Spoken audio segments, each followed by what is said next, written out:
বরিশাল এক আসনে ভোটারদের দ্বারে দ্বারে ইঞ্জিনিয়ার আব্দুস সোবাহান। আসন্ন ত্রয়োদশ জাতীয় সংসদ নির্বাচনকে সামনে রেখে বরিশাল এক গৌরনদী আগলঝির আসনে স্বতন্ত্র সংসদ সদস্য পদপ্রার্থী ইঞ্জিনিয়ার আব্দুস সোবাহান গণসংযোগ ও ভোটারদের সঙ্গে কুশল বিনিময় করেছেন। আজ ২৬ জানুয়ারি গণসংযোগকালে তিনি গৌরনদী পৌরসভার ৯টি ওয়ার্ডে সকাল থেকে রাত সন্ধ্যা পর্যন্ত সাধারণ মানুষের দ্বারে দ্বারে গিয়ে ফুটবল প্রতীকে ভোট প্রার্থনা করেন।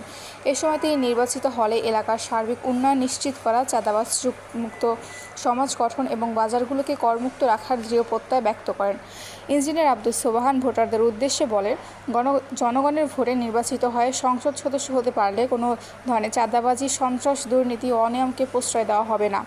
তিনি আরও বলেন, বাজার হবে করমুক্ত, পরিবেশ হবে নিরাপদ ও শান্তিপূর্ণ, জনগণের স্বস্তি হবে আমার রাজনীতির মূল লক্ষ্য।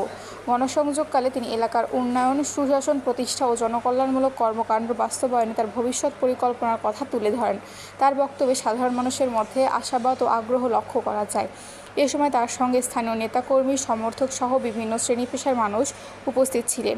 গণসংযোগে সাধারণ ভোটারদের স্বতঃস্ফূর্ত অংশগ্রহণ ছিল চোখে পড়ার মতো। স্থানীয় নেতাকর্মীরা বলেন, ইঞ্জিনিয়ার আব্দুস সোবাহান একজন সৎ, সাহসী ও উন্নয়নমুখী প্রার্থী। তারা আশা প্রকাশ করেন, জনগণের ভালোবাসা ও সমর্থন পেলে তিনি বরিশাল এক আসনের সার্বিক উন্নয়নে গুরুত্বপূর্ণ ভূমিকা রাখতে সক্ষম। কৃষক সমাজ আমি দেখেছি, শুনেছি, কৃষক সমাজ যখন বাজারে যায়, আপনার লাউ বিক্রি করতে যায়, কফি বিক্রি করতে যায়, তখন নাকি তাদের 20 থেকে 30 টাকা করে খাজনা দিতে হয়।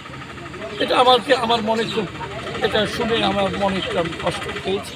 যাই হোক, আমি চিন্তা করেছি বড় বড় হাট বাজার বাদে গ্রামে গঞ্জে যেসব বাজার আছে, হাট আছে, এগুলো সমস্ত খাজনা দিতে হবে না, মৌকুফ করে দেবে।